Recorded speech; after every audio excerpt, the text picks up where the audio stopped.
So I've got my machine set up with my ruler foot, my feed dog is down, and I'm ready to quilt. So I quickly check once my quilt sandwich is under that I can move freely, which I can. Take my template and place it onto my quilt sandwich in the position that I want. So I'm going to off-center it just a little bit.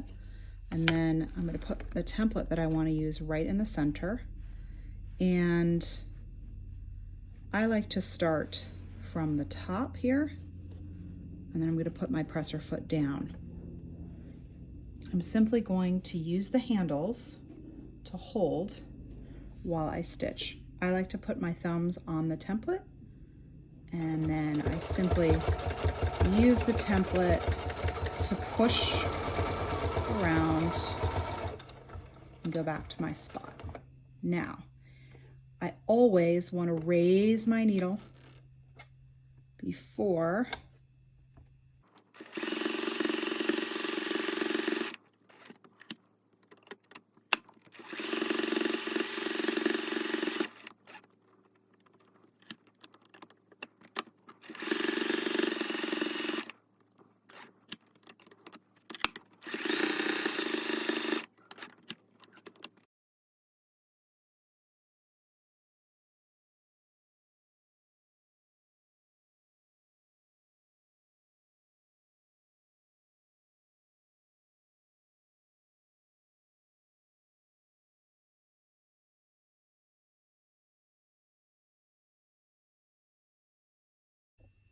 and so I end up with this pretty design that's very consistent.